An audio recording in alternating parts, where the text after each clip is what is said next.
All right. Sorry about that, guys. A minute or two late. Just lost track of time. But we're here now. So let's get going here while I wait for everybody to get caught up here. Let's get the normal disclaimers out of the way. This is a weekly live broadcast.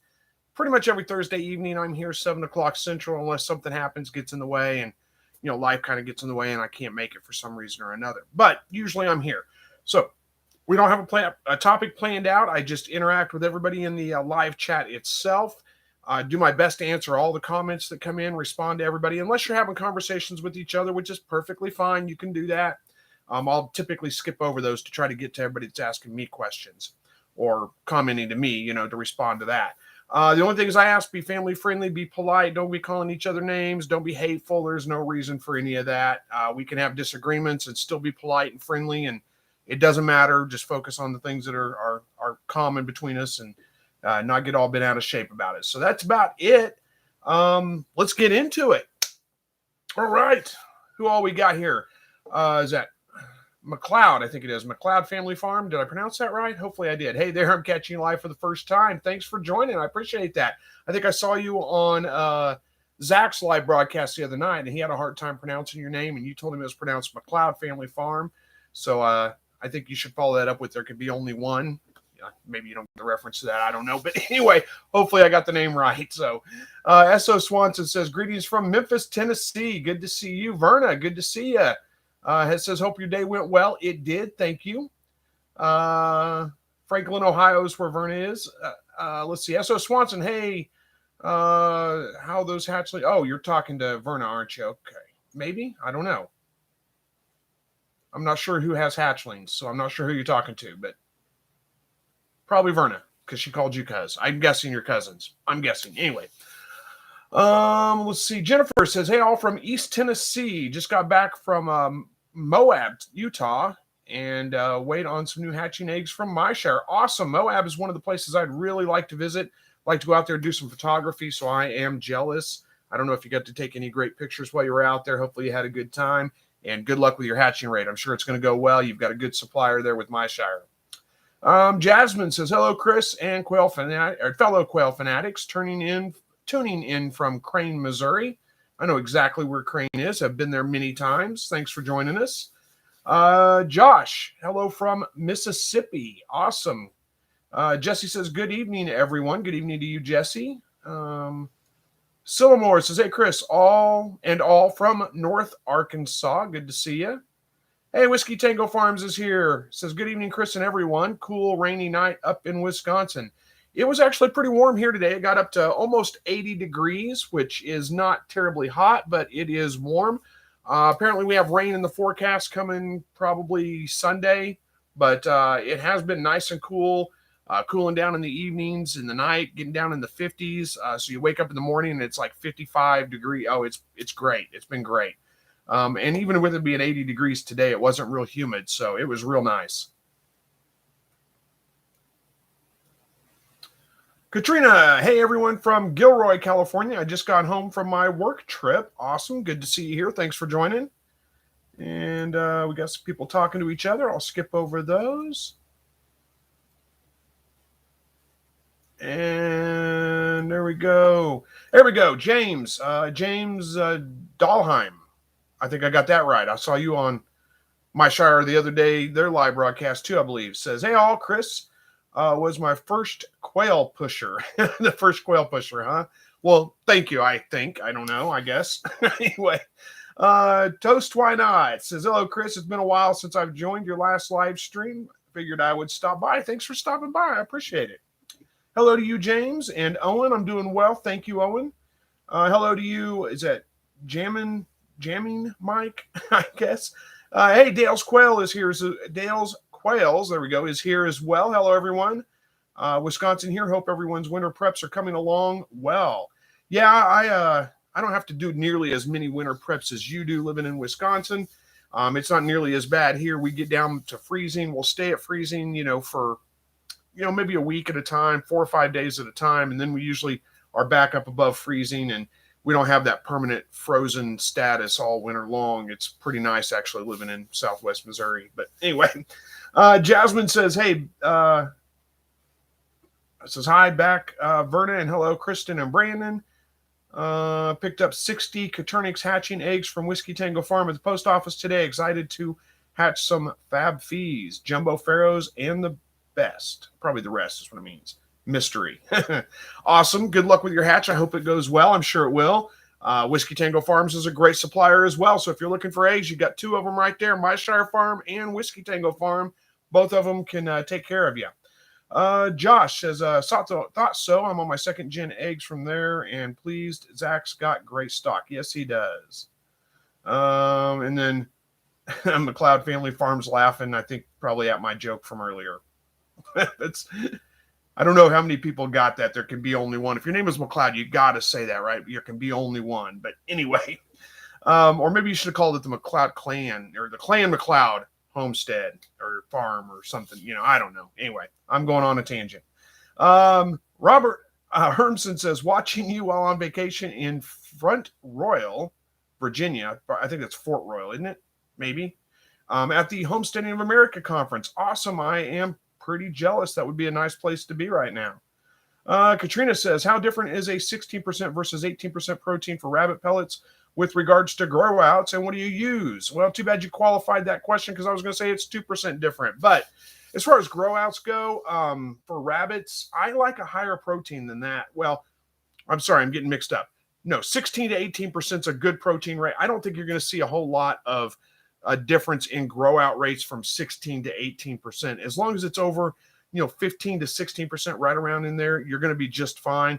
I use the highest protein level I can get. And right now, all I can get is about a 19% protein right now. But, I've used lower proteins before. It's not a huge difference in the grow out rate at all. I just think a higher protein level does a little bit better for them. But if that's what you can get, don't worry about it. It's going to be fine. You're not going to see a big difference. All right, Reap What You Sow says, hello, my friend. Just stopping by to say hi. Well, I'm glad you did. Thanks for stopping by. Paul says, hey, Chris, I enjoyed your channel. I live in eastern Arkansas. I'm a truck driver. How much attention needs to be given to raise successfully a small covey of quail? Well, I mean, other than not a lot of attention, really. You're going to have a way to make sure that they're fed and watered every day. You can set up feeder. You can set up a feeder that has, days worth of feed in it. So that's not as big of an issue. And neither is the water. But, you always do run the risk of something happening, like, a bird standing on a water cup and flooding it. That doesn't happen very often. But, with my luck, it would happen while I'm gone and nobody was checking on things. So, not really a whole lot of attention. The good thing is, too, and how do I say this without sounding bad? But the good thing is, if something does happen, you lose your whole flock for some reason, they're pretty cheap and easy to replace and pretty quick to replace too. So, the expense is going to be in setting up the infrastructure, the cages, the hutch, the feeders, the waters, all those kinds of things. But the birds themselves, they'll pretty, as long as they got food and water for days, they're going to be fine for days without any real interaction from you. You may have a bunch of eggs on hand when you get home. You probably have to throw most of those out, but that's not that big of a deal either. All right. Holly says, hey, Chris, had my first hatch this week, and so far 16 out of 29 eggs have hatched. Really excited considering it was my first. Hey, fantastic. Congratulations and well done. I'm sure you're going to see lots more hatch out over the next day or two, so just hang in there. Don't give up on them yet. Josh wants to know how the rabbits doing. They're doing pretty well. Nothing exciting going on there. It's about time to start breeding. Actually, probably is time to start breeding. I just haven't started doing it yet. I probably will very soon. So you guys will see videos on that coming up. Jasmine says, question, do you prefer to purchase hatching eggs or snag from your own flock's eggs to replenish your stock? I definitely have a hatching addiction here while I wait for my birds to mature to fertility. Yeah. A little bit of both, really. Let me grab a drink here. Oh, that went down kind of tough. Drank it too fast. Where are we going? Okay, a little bit of both, really. Most of the time, I just hatch my own eggs, replenish my stock from that. But once in a while, once every year or two, a couple of years, I do like to order some eggs in and get some new blood in the flocks, in the bloodlines in. Especially since, I'm really raising for meat and eggs. So I'm not really paying a whole lot of attention to which birds I keep and which one, I don't really, I work a full-time job. I'm super busy. I don't have time to to go out and weigh birds when they're, 4 weeks old or 6 weeks old and start measuring them out like that. But luckily, people like Zach and Whiskey Tango Farms do. So whenever I order from them, I know I'm going to get good quality birds, and I can just throw those into my bloodlines and kind of start over a little bit. And all you really need is, a rooster or two, change them out, and you got new bloodlines. So I do that every couple of years. But other than that, I pretty much just restock from my own flock. All right. Toast, why not? Says, any new bunny litters this month? Well, not from me, but I'm sure that several people here have had bunnies. I know we talk about it most times. So we'll see who responds to that. Jay Moore says, howdy, trying again. 2 dud incubators replaced. Should be here tomorrow just in time. 2 dud incubators. That is terrible. So I'm sorry to hear that. That's the worst luck ever. Hopefully your next one is a good one. I'm sure you're going to have much better luck with it. Good luck for me, and hopefully it all works out. All right. McLeod Family Farm says our Scottish clan is Holdfast. I was thinking of going with Holdfast Homestead, but the husband liked the family name more. Yeah, I don't blame you. I like the McLeod name too. I would go with that as well. I don't think it's spelled the same way as it is, in the movie, but still, I would play on that if it was me. I would use that for sure. I actually have, I'm mostly Irish, but I do have ancestor, a family, I guess, that I've never met that lives in Scotland. So there's probably some Scottish blood too in our family lines. I mean, who isn't Irish and Scottish, whenever you're one or the other. But I don't know. Anyway, we'll see. James says, good pronunciation and steel trap memory, Chris. Well, sometimes I do remember them. I remember that because I remember you had to explain how to pronounce your name, and it kind of stumped Zach just a little bit, so it stuck with me. I'm terrible with remembering everybody's names, and I have a hard time with it. So sometimes I do. It does stick out. Sometimes I do get them, but if I don't get your name, don't be offended by that. It's hard for me to remember all that. All right, Todd says, hey, Chris from Crete, Illinois. We're on day 9 with 60 mile second generation scarlet eggs in the incubator. You're the man. Thanks for all you do. Well, thank you for the kind comments, and good luck with your hatch. I'm sure you're going to have great results. Jay Moore says, got AJ Farms eggs, huge eggs, and my Shire coming, extra males in the freezer, lots more hens. Yeah, for sure. Yeah, that's good. I'm not real familiar with AJ Farms. I think I've heard of them before, but I'm just not real familiar with them. So I'm sure they have great supplies as well, and there's no reason to think they don't. But yeah, you can't go wrong with adding some my Shire bloodlines to that as well.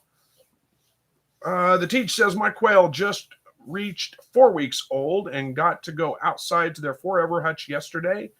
The roosters are already starting to crow, and it's funny because they're not necessarily good at it yet.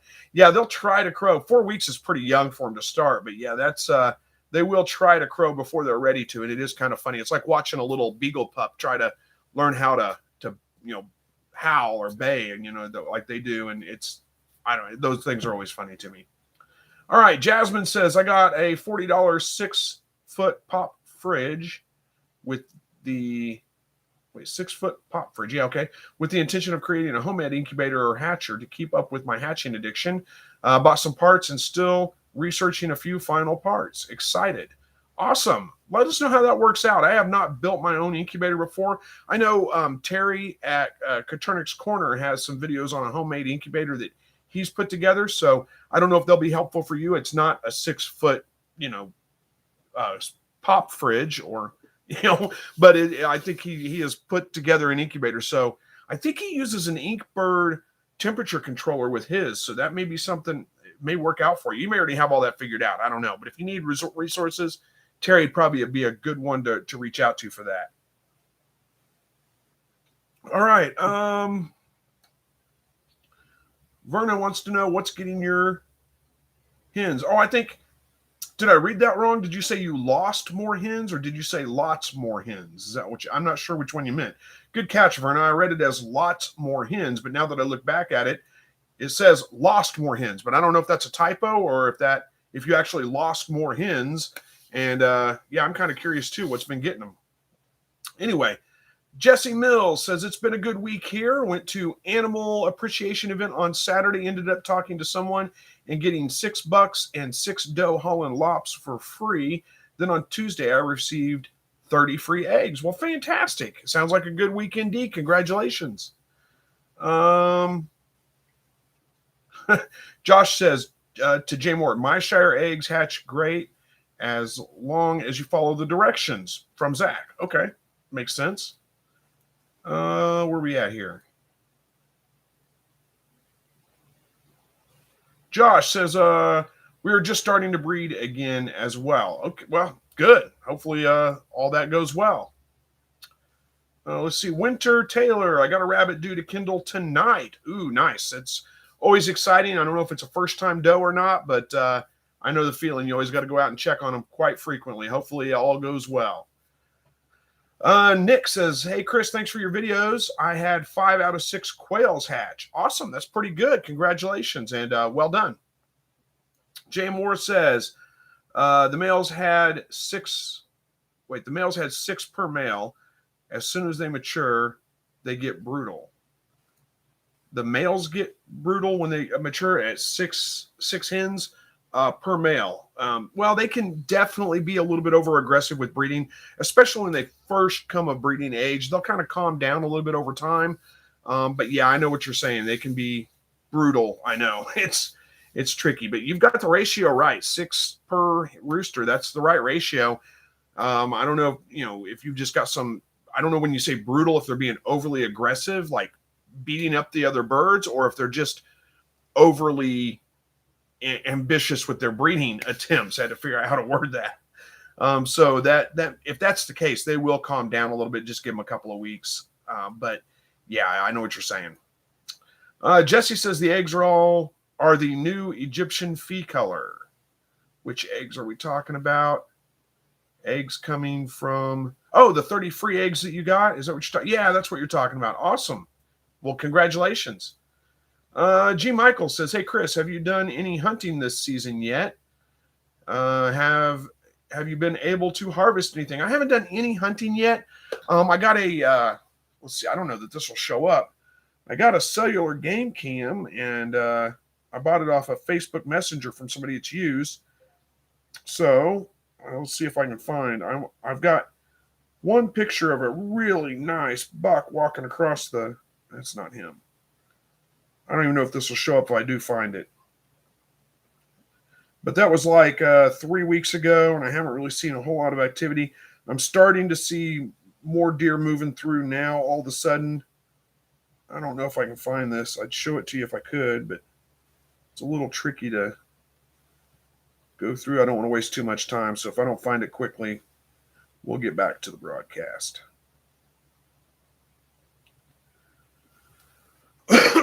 Excuse me. That's not him.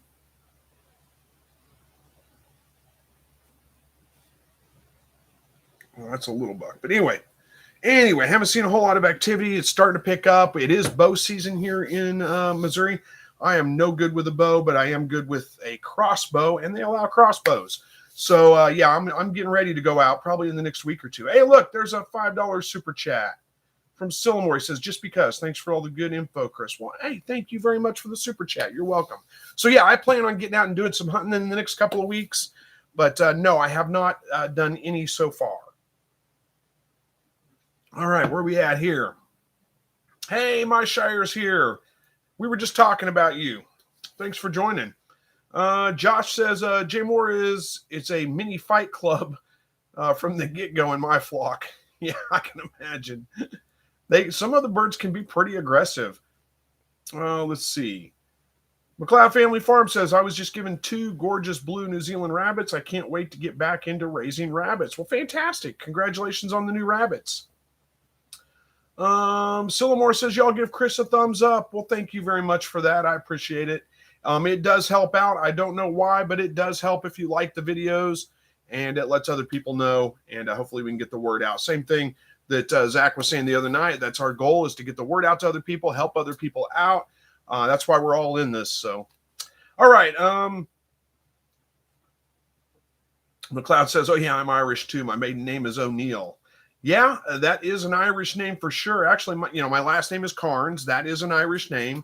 My mother's maiden name was Ardrey. That's an Irish name. And then on my other side, my grandmother's maiden name was Smith. So it was, who knows what that is? That could be anything. But yeah, my sister has actually traced our genealogy back to Ireland on both sides of the family. So we are mostly Irish. There's a lot of other things mixed in too. But Errol, anyway, there's a whole bunch to it. Errol says, "Hey, Chris and everyone, sorry to be late for the class. Was collecting eggs. 14 is the count. This evening, the lighting did help. Awesome. I am glad to hear the lighting helped. Don't worry about being late. Everybody already knows I say this. Whiskey Tango Farms makes fun of me, but we don't keep attendance here, so it's okay." All right. Savage says, "Great to see you. Stay strong." Well, thank you. Good to see you guys too, even if all I can see is a name on the screen and a little icon. Jay Moore says, "When they crow, I lose a hen. One seems to get picked on, then all's well." Interesting. I don't usually have those problems, but I mean, sometimes you get an aggressive bird, but it's not an ongoing issue. Most of my birds are pretty mellow. They mingle pretty well. Hello to you, Boris. My Shire says, "Thanks so much for your donation to the 18 and under contest. You are absolutely welcome. I was glad to do it. I'm glad to hear you're doing that. And if you guys don't know, Zach at My Shire Farm is doing 18 and under contest, and when he does his live broadcast, you're going to have to make sure I get this right. But I think you said that the donations that were coming in, like the super chats, were going to go to purchasing an incubator to give away. And so there was a bunch of donations that went in. Hopefully there was a bunch more. I couldn't stay for the end of the broadcast, but it was good to see everybody jump in there and give donations for that. So go check out Zach on Sunday evenings. What time is it? 7 o'clock Eastern, I think. 6 o'clock Central, I think, is when he goes live. I may be wrong. He'll correct me if I am. And get in on that. All right. Rich says, "Hey, Chris, it's better to keep less quail, or is it better to keep less quail in smaller cages or mini quail in a large cage? I'm not sure which are male or female yet. Thanks." I don't know that it matters that much, honestly. As long as you keep your spacing right, and you can do it, and you can cram them in as much as like one bird per square foot or even more, really. But I like to kind of keep them. Is that somebody else with a super chat? Yeah, look at that. Arrow with a $5 super chat, just $5 for no reason. $5. Thank you very much. I appreciate it. I don't know that it matters. A smaller cage with less birds or a bigger cage with more birds. Try to keep try not to get them too congested. One bird per square foot is really not that densely packed. I do like to, on the most part, I keep my birds a little bit less densely packed than that, but you can go that densely or even a little bit more, and it's not going to be a problem. It's not going to matter so much on the cage size. It's more the congestion inside the cage, if that makes sense. So I don't know that it really matters. But yeah, you do need to figure out which ones are male or females, because you don't want to have too many males in there. You'll end up with a bunch of females getting overbred. They'll have no feathers on the back of their head, and it's just not good. It's one male for every 5 to 6 hens. If you don't know how to sex your hens yet, I do have a video on that. I think it's 3 easy ways to sex your quail. If you don't have lights on them, there's a good chance you're going to have a really hard time sexing them, though, because once they hit maturity, I mean, if you live in North America anyway, we're going into wintertime. The days are getting shorter, and there's a good chance that the hens are not going to start laying eggs. The roosters are not going to start crowing. If they're not doing that, it's very difficult to vent sex them. So I'm not saying it can't be done, but if you're not familiar with doing it, it probably can't be done. You're going to have to figure out how to do that first, and it's easiest to do when your birds are sexually mature. They're laying eggs, they're crowing. That'll make it easier to vent sex them. Now, if they're like regular jumbo wilds or something like that, they can be feather sexed, and you don't have to wait for them to get to maturity. They should be able to be feather sexed 4 to 5 weeks old, somewhere right around in there. It gets pretty easy to identify which ones are males or females. But again, I got a video on that on my channel. You can go look for it, and it shows you how to feather sex, shows you how to vent sex, and I can't remember what the third way I would. Maybe I just said wait for one of them to crow.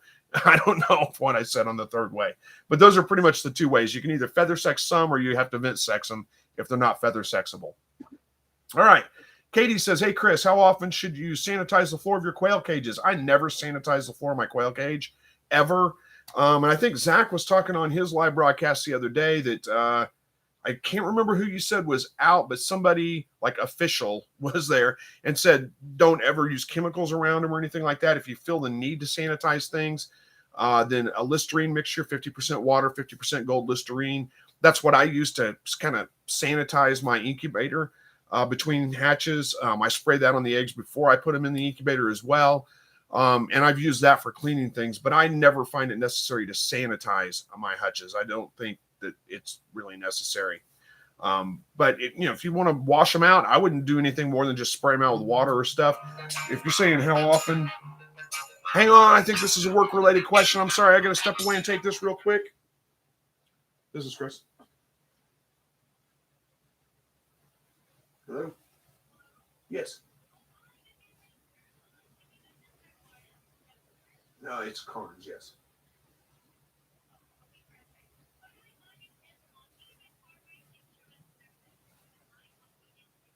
I'm sorry, you're with who?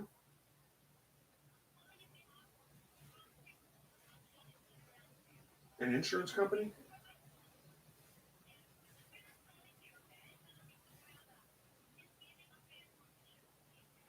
Okay, I don't really have time for this. I'm in the middle of something right now, so you'll have to call me back in another time.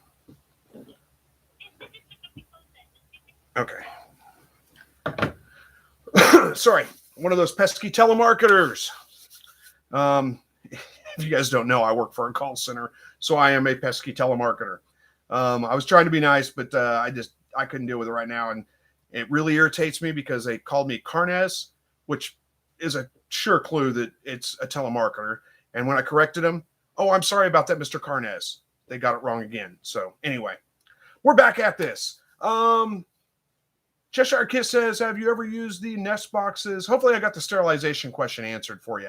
I don't think it's necessary. If you want to clean your hutches, go ahead and clean them out. I don't know you need to actually sterilize them, though. I don't go overboard with that. Unless you've got like a disease problem or something like that going on, there's really no reason to do that. All right, Cheshire Kit says, have you ever used the nest boxes that hang under the cage for your rabbits? I have not, but I've heard lots of people say really good things about them. So, it's probably worth doing. I haven't ever done it. All right, Winter says, I've been doing rabbits for about 2 years now, and I'm so ready for deer season in Alabama. Yeah, I'm ready to get out and do some hunting too, but I don't want to go out there when the deer are not moving around much, because then deer hunting is one of those things. In fact, hunting in general is kind of like this, but deer hunting especially is one of those things that's incredibly boring until it's not. It's exciting the first day of deer season. You get out there, you get all set up, but then after about an hour and a half, did we get another super chat here? Look at that. My Shire Farm with a $20 super chat for no reason. Thank you very much. I missed that. I must have been on the phone with the telemarketer when that came through. I should have called that out. Thank you. Very kind of you. Where was I going with that? Oh yeah. So yeah, but after you've been sitting out there for like an hour or two or three, and there's no deer, you haven't seen a single deer. It's one of those things that kind of starts to wear on you pretty quick. So I don't want to burn myself out too early. But I've got the camera, sends pictures to my phone. So I'm waiting. I'm starting to see a little bit more deer activity moving around a little bit. So it's coming up here in the next couple of weeks. I'll be able to go out and do some hunting. And that's the nice thing about, having a crossbow and being able to hunt during bow season, because bow season's already open and it runs through like middle November, right before rifle season opens. And then it picks back up after rifle season. So I've got all kinds of time. I don't have to, in the past, I've always been a rifle hunter my whole life. And rifle season's 2 weekends. It's 10 days. So you get 2 weekends to hunt. So that means when rifle season hits, that's what I'm doing on the weekend. I'm hunting morning and evening, Saturday and Sunday, and then morning and evening the next Saturday and the next Sunday. And hopefully I get a deer in that time frame. But with bow season, I don't have to devote a whole day. I can go out and hunt in the morning only, do something in the afternoon. It doesn't have to take up everything. Anyway, we're way off topic, so let me move on. Let's see. Jennifer says, I'm thinking about meat rabbits. Any starter tips? Well, boy, that's a big, wide open question. Where do I start with that one?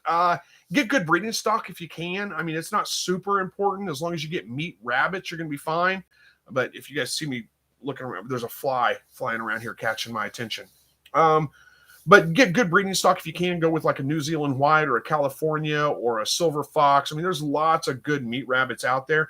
But the better you can get with your breeding stock, like from an actual breeder, like pedigreed if you can, you're going to have much better results with your offspring and the grow out rates in them and all those kinds of things. And of course, just like anything else, get your cages, get all that stuff set up before you get your rabbits. Other than that, I mean, I would say don't start too big. Start with just a couple if you want, one doe, one buck, or two does and a buck. And because you can ramp up if you need to, but make sure, just wait till you get some experience in before you do that. Rabbits are not terribly hard. They're pretty easy to raise. So there's not a whole lot else you need to do. I've got a ton of videos on it. So, you can pretty much anything you want to know about them. I think I've addressed in a video before. But if you have specific questions, ask away and I'll be happy to answer them. All right. Who's that? Phil from Blue Rock Farm, Mountain Home, Arkansas. I know where Mountain Home, Arkansas is.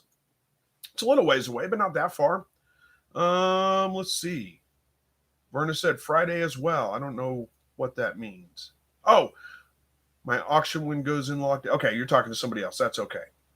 And then Verna says 7 p.m. Eastern. I think that's for the My Shire live broadcast is what you're answering there, right? So let's see. Grafted Branch Homestead. How many quail on average do you keep? Oh boy, that's a good question. I think on average, I mean, like my actual like egg layers, breeding stock, all that kind of stuff, I only keep about a dozen or so. Usually somewhere around 15 to 20 at the most. It varies quite a bit. This year I pared it down to about 12 or 13. That gives me plenty of eggs whenever I want to be able to just save them up for 5 days and then throw them in the incubator and hatch out a bunch of birds.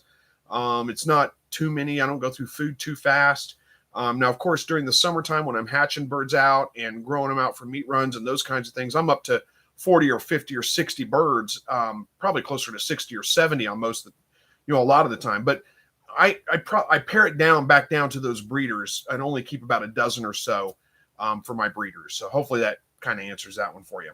All right. Katrina says, good luck to you. Oh, Verna, a bunch of people talking to each other. That's all good.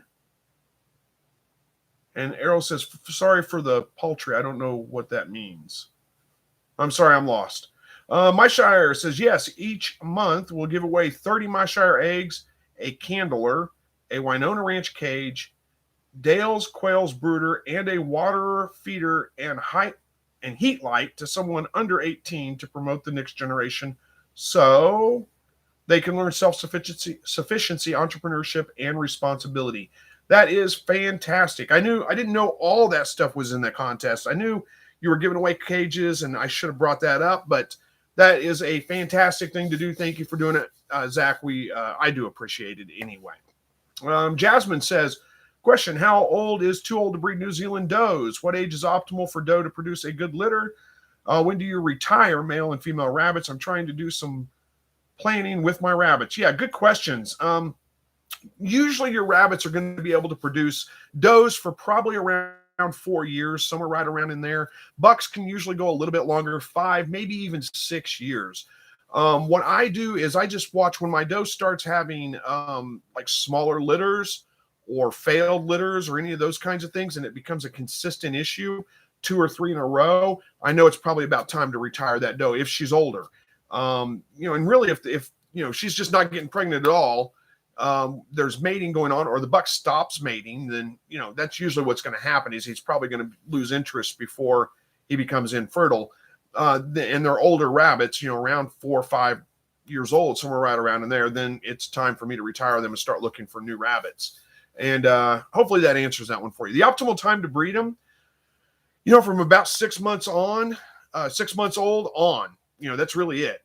You're usually going to see rabbits, as long as it's pretty good stock, pretty good breeding stock. By the time they hit about 6 months old, they're usually ready to breed at that point. The first litter is always a little iffy. You may lose something, have some little problems with that. But usually after that first litter, they're good to go for another 3 or 4 years. I mean, it's, until they're done. It's not like they're better at a year old than they are at 2 years old or 3. I mean, it's just on until they're not. So hopefully that kind of answers that question for you. Anyway, I hope it works. Verna says, that's great, Zach. Teach our future society. Yep, I absolutely agree. Errol says, sorry for the poultry amount. We'll learn to donate more by the next. Oh, no, you don't. No, don't ever apologize for that. That's all good.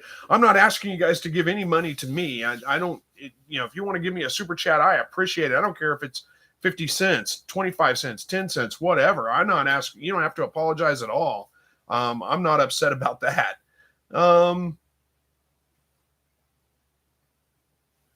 Let's see. We got a couple of. Verna says, yeah, she says a donation is appreciated. Yep, absolutely. And whoa, I scrolled too far. What happened here? There we go. Oh, Zach did have a comment with this super chat. He said, for all the work you do. Well, thank you, Zach. I appreciate it. Errol says, saw my lawyer today and paid $1 million in an attempt to become a legal entity to perhaps be able to sell my eggs. You have to be a legal entity to sell. How many eggs are you selling? I wonder if you, did you get, anyway, I hope it all works out. I'm just not sure exactly what, I don't know. I don't know where that goes. So hopefully it all works out. Good luck with it. Hopefully you're going to be able to sell a lot of eggs. And if you haven't been watching already, Zach is doing a lot of videos lately on Quail for Profit. So that sounds like a place you might want to focus. And you probably pick up some tips on, finding your audience or your customers and marketing and those kinds of things. Your quail eggs. Zach's an expert on it. He's been doing it for a while. All right, where are we at here? Grafted Branch Homestead.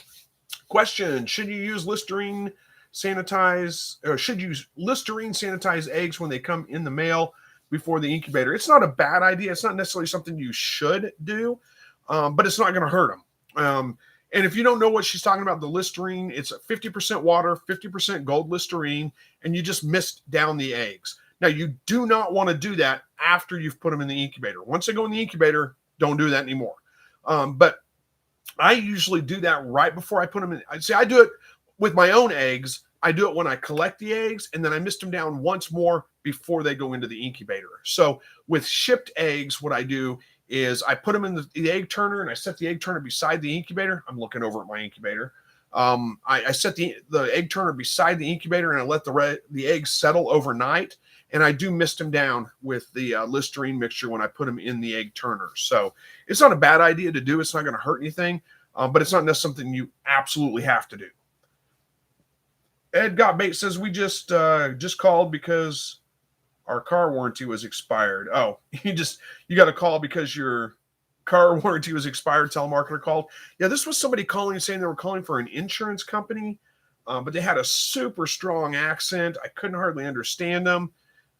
They just were not, I don't even know what insurance company. I asked them, they repeated it, and I couldn't figure it out. But anyway, doesn't matter. They'll call me back later. And I'm usually nice. I don't care. As long as they listen to me. And anyway, we're getting off on topic again. Bob says, hey, Chris, are there many quail people near you? I'm in Boston suburb, and I feel like I'm the only one with quail in about 50-mile radius. There's a few. I don't know exactly how many. I've had several viewers that are fairly local contact me and come and buy quail from me. So I know that they're people, they are quail people here. But it's not a super common thing either. I do see people on Craigslist trying to sell eggs or birds fairly frequently. It seems like there's probably about 3 or 4 people that do it on a fairly regular basis in kind of the 30-mile radius around me, or maybe 40-mile radius around me. But it's not super common, no. All right, let's see. Oh, hi, Max. Okay, quit, off. He's bumping my hand. I don't know if you can see. I can't scroll. Give me a minute. Quit. Back. Good boy. Sorry. All right, Brooke says, truly, no sanitizing on Hutches works for me. I use Pine Sol when cleaning trays. Is this toxic? Well, it could be if they're coming in contact with it. But as long as you're rinsing it out well and letting it air out before you replace them, I think that's probably going to be okay. I would not use that on the actual surface that they're walking on or anything like that. In fact, I probably wouldn't use it at all. When I had, stacking cages with trays under them, I just dumped them out, sprayed them out, let them sit out in the sun for a day. And that pretty much took care of everything. Jay Moore says, I've been getting texts, emails, and calls for a Bonnie for 10 years now. You know what's funny is that my phone number is my phone number is a 622 number. That's the first three digits, the prefix. And my cousin works for a local restaurant called the Red Onion Cafe. He's the manager there. And their phone number is exactly the same as mine, except for theirs is 623 instead of 622. Every other digit is exactly the same. So every once in a while, it used to happen a lot. It hasn't happened a lot for a while, but every once in a while I get calls and they think they're calling the restaurant, but they're calling me. So I got to a point where, I mean, he's my cousin and he's like, we grew up together. We're pretty much, best friends. So I know him well. So I got to a point where I would just take the reservation and then call him and give him the reservation to send it in. But anyway, Grafted Branch Homestead says, thank you. You are absolutely welcome. And then we got some conversations going on with each other. I'll skip those. Brooke says, I slay the trout here in North Carolina. 'Tis the season. Make a fishing video. Yeah, I don't do much fishing in the wintertime. I need to get out again. I only made it out like 3 times the whole summer. It's just too much going on. Didn't have time, but I'm more of a bass fisherman. We do have trout around here. A little bit of a drought, not much. I'd have to go a little ways out of my normal rivers that I fish to fish trout, but not too far. It can be done. But I'm not a big trout fisherman. I'm a bass fisherman. So I've made fishing videos before. I'll see if I can get another one made. I don't know that I'll get it done before winter hits, but we'll see. 66 watching and only 41 likes. That comes from S. McKee. Thank you. I appreciate that. Yeah, hit the like button for me. If you're in the live broadcast, you need to exit out, hit the like button, come back in. We'll wait for you. All right, Katrina says, I'll be breeding rabbits first time this year. Do you have any advice on handling techniques when taking the doe to the buck's hutch? Mine love to be pet, but do not like to be picked up. Yeah, most of them do not like to be picked up at all. So what I typically do, the way I pick up my doe, is I typically grab her by the skin on the back of her neck and just hold her there. Put my hand on her butt. It's kind of hard to show this way. So I grab her with one hand. Let's say she's facing this way, like her head is up here. There we go. Grab her with one hand, put my hand under there, and then kind of scoop her up and almost fold her in on herself a little bit. Not, constrict, not tight, but so I'm supporting her back legs, keeping her feet up and out of the way. And I just hold on to the back of her neck to kind of control her, keep a hold of her so if she doesn't start kicking. But I find that when I push her feet up into her, she doesn't have that ability to kick those back feet. Those are what you got to watch out for. The only other tip I'd have is wear long sleeves, like a jacket or something when you're doing that. Because they get those feet kicking, boy, they can just tear you up. You'll end up looking like you tried to commit suicide or something. But so those are the biggest tips I have. Hopefully that helps you out a little bit. All right, let's move on. Hey, Ed Got Bait is here. Good to see you, Ed. Brooke says, thanks to Verna. And Rick, our quail's racist. I noticed that my 2 white celadons get picked on more than any other quail. I don't know that there's anything to that. That's odd because when I had white birds, they were the most aggressive birds I had. They picked on all the other birds. But I don't know that there's anything to the color. Who knows? Maybe I wouldn't say racist necessarily, but maybe because they're different than the other birds, they stand out somehow or something. Maybe that's why they get picked on. Who knows? There are multiple reasons. All right. Jay Moore says, Zach said to use the purple degreaser, which I assume is Purple Power. The only one I found to clean cages. Trays need it bad. Want to get replacement trays while others get cleaned and aired out. Yeah, you could definitely do that. I never found that it was that bad cleaning trays out. I usually just sprayed them off with water. I figured if a little bit got left in there, it wasn't that big of a deal. But set them out in the sun for a day or two, and that usually is enough to take care of them. But yeah, if you need to scrub them out more, then by all means do it. Brick says, birds are molting like crazy outside now. Used a blower to clean them out efficiently. That's a great idea. Yeah, I got feathers all over the inside of my cage right now too. My birds are molting as well. Not bad though. They don't look real scraggly or anything.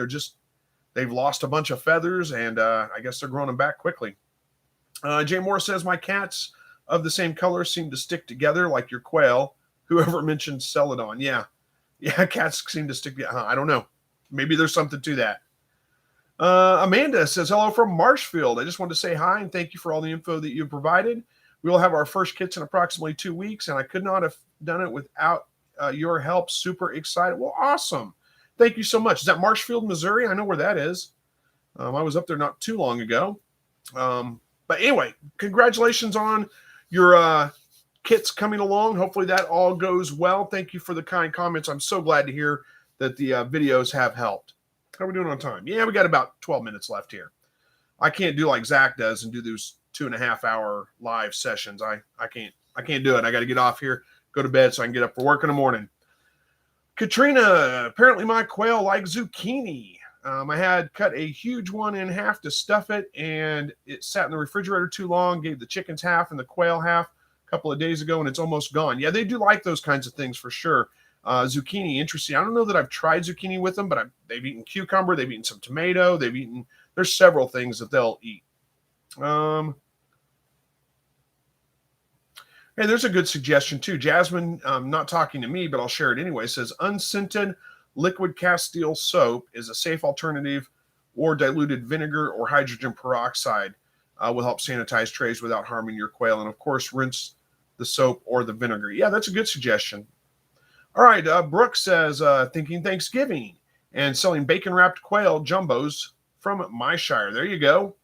Be careful with that, though. If you're selling food, you may have to have certain licensing and may have to have certain inspections done. It depends on how big, I guess, you're going with it. But that's something you may want to keep in mind and just be careful of, look into before you get into it. I really don't know the answers to that.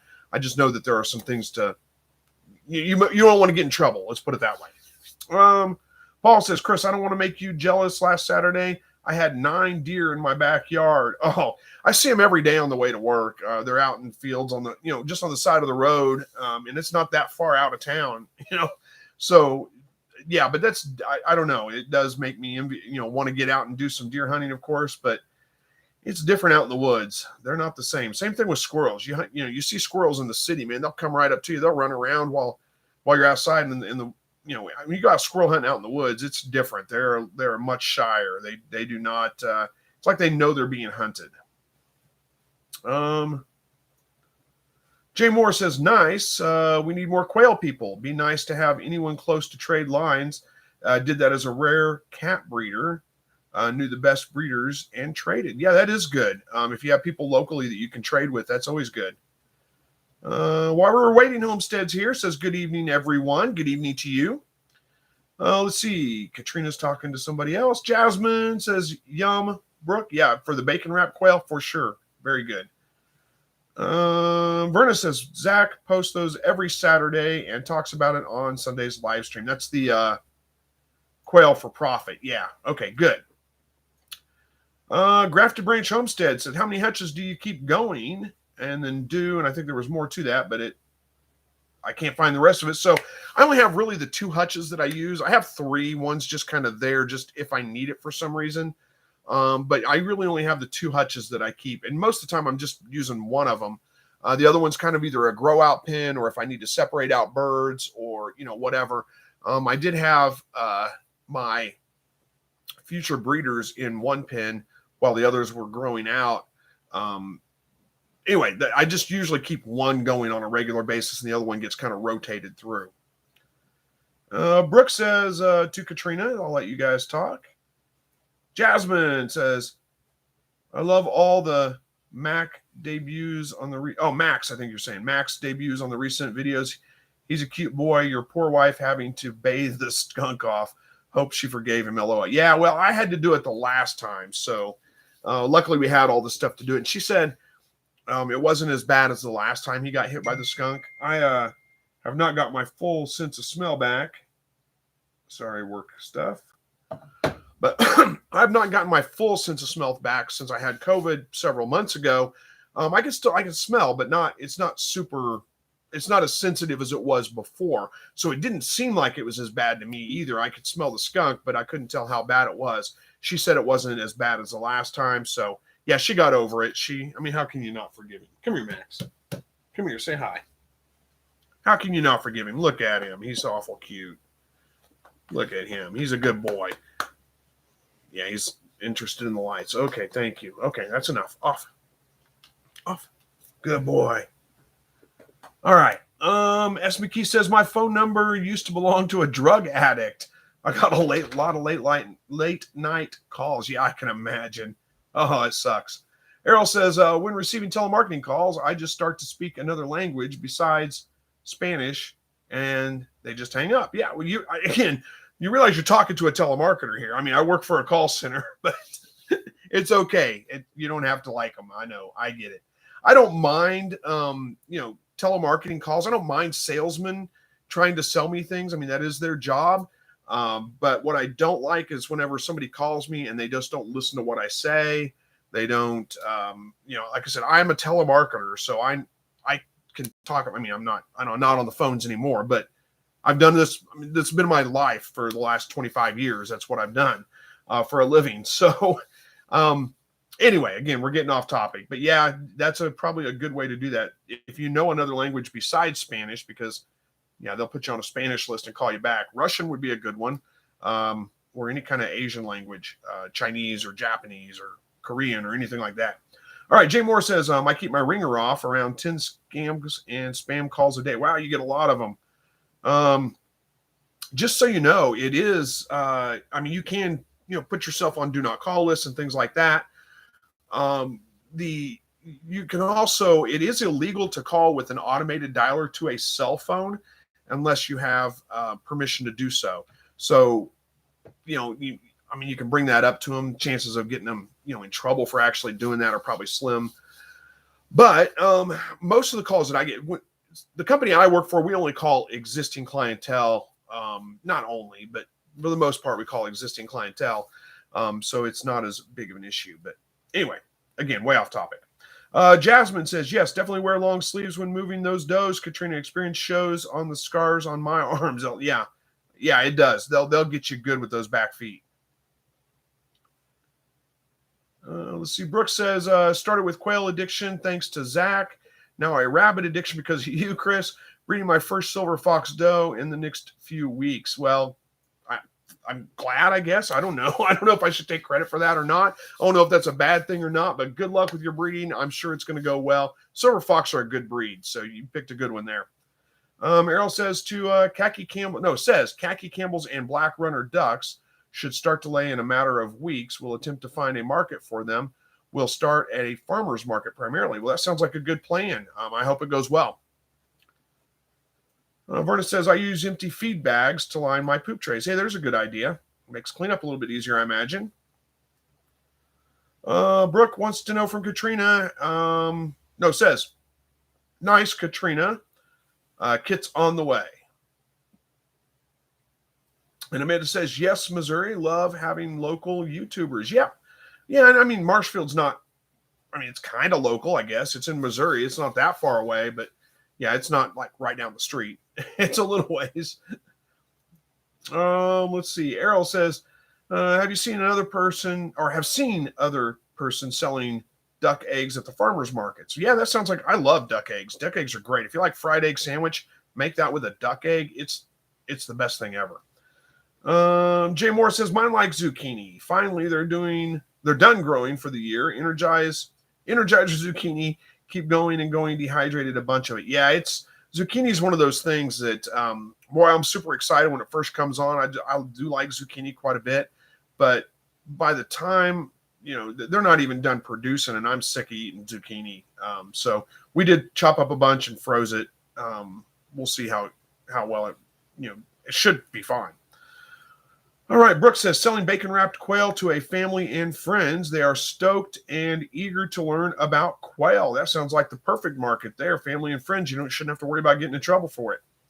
Jay Moore says, I have a use for junk mail, the poop trays. There you go. Fan Me says, I'm glad to be back to one of your live streams. I've been really busy with work. Hey, I understand that. I've been pretty busy lately, too.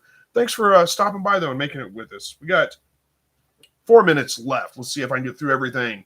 Judy says, my jumbo quail I hatched are growing huge. What age will I get eggs from the jumbo quail? It depends. Usually around 8 weeks old is when they start laying. Some of them a little bit later than that, 9 or 10 weeks, maybe even up to 12. but usually around 8 weeks old. But you have to have the light, the right amount of light for them in order before they will start laying. So they need 14 hours a day of light on a consistent basis in order to start laying at 8 weeks old. They may even start a little bit earlier. But if you don't have an external light on them that comes on at dusk or comes on early in the morning to extend the daylight, they're not going to start laying until spring probably. Or they may, but they'll lay pretty sporadically. You might just get an egg here or an egg there, and it'll probably take them 13, 14 weeks before they lay anything. So anyway, hopefully that makes sense. I was trying to go through that pretty quick. So as long as you have lights on them, have them come on at night for a couple of hours when the sun starts to go down and stay on for just a couple hours afterward to extend it to 14 hours a day of light, then you should start getting eggs at about 8 weeks old. All right. Let's see. Verna says, but it's hard to tell telemarketers from the scammers. Yeah, well, sometimes it depends, honestly. You should be able to tell scammers pretty well from telemarketers, but not always. You're right. Sometimes it is tricky.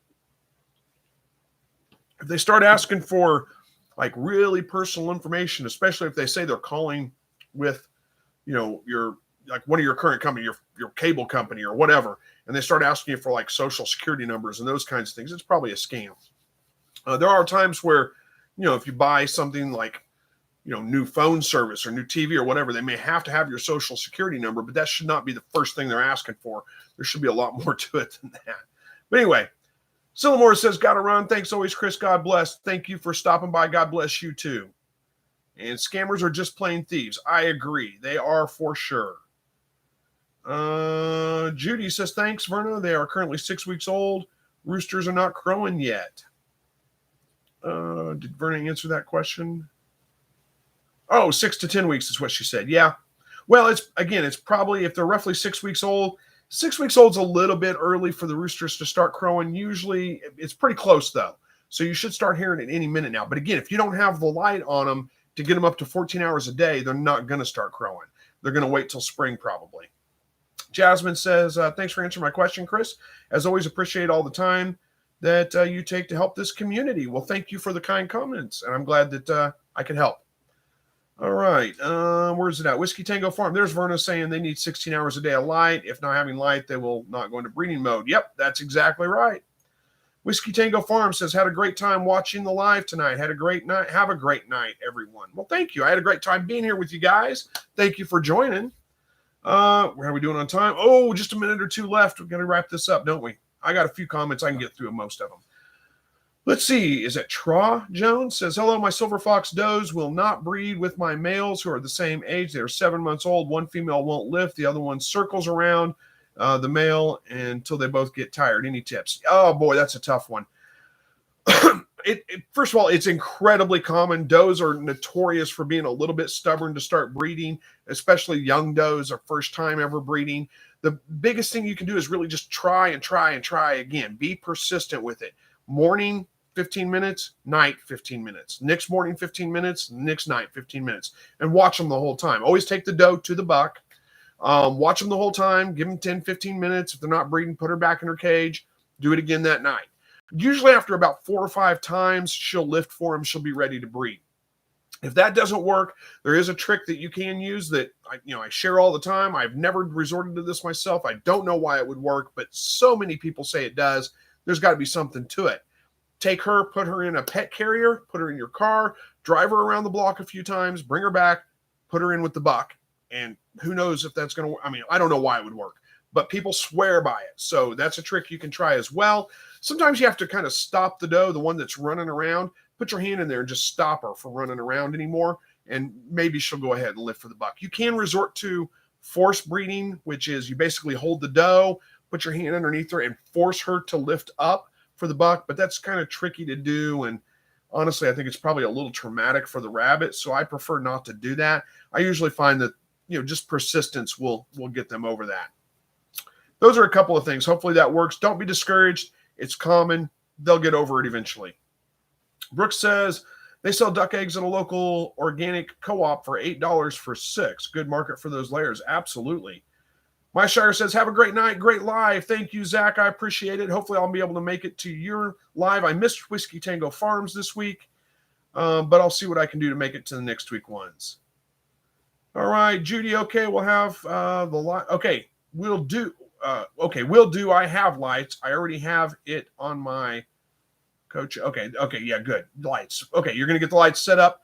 Absolutely do that. Jay Moore, I have daylight bulbs going 16 hours a day in the garage. Yep, nothing wrong with that. That works. And Judy says, I also now get scammer text messages. Yeah, don't just assume that they're all scammers. I mean, a lot of them are legitimate companies doing research or any of those kinds of things, but it gets annoying, and it when it gets to be too much, for sure, I get it. So, all right, Brooke says, extending my Malibu lights to Hutch's to have optimum lane through the winter. Extending my Malibu lights. I don't know what that means exactly, Malibu lights, but hey, that's the way to do it. Yeah, you got to add light if you want to have eggs in the wintertime for sure. Berna says, not if they come from my shire. All my jumbles from my shire start laying at 5.5 to 6 weeks. Well, good. Awesome. It's not incredibly common for other people's birds, let's put it that way, to start laying at 6 weeks. It does happen, but it's more common 7 to 8 weeks, really. But hey, Zach's got some great birds. I don't doubt that they would be overachievers. Katrina, thanks for all the great information. Chris, you are absolutely welcome. All right, looks like we're wrapping this one up. Yep, lots of good nights and thanks. And let's see, I had a pair of cats in a cat carrier to breed for a friend. Oh, I had to put a pair of cats in a cat carrier. Well, there you go. Maybe, who knows? George says, drive around the block, work only at 30 miles per hour. Okay. I haven't had to do that, so there you go. Keep that in mind. Only drive around at 30 miles an hour, I guess. I don't know. Darren, I have a question. My quails and my chickens and turkeys, they are all not laying. Yep, it's probably lack of light. All those birds need 14 hours a day of light in order to be able to lay. So if you want them to, you're going to have to add some kind of external light to extend the daylight. All right. Hopefully that answered that one for you, Darren. I'm going to wrap this one up. I got to quit looking at the comments because I'll keep getting distracted. And I'm already 5 minutes past time. I still got to have dinner and get to bed. So thank you guys for joining tonight. I appreciate it so much. I always look forward to this live broadcast. I keep looking at the comments. I got to quit doing that. Hopefully we'll be back next week. I don't see any reason why we won't at this point. So thanks again. Good night. And as always, God bless. And we'll see you next week. Take care.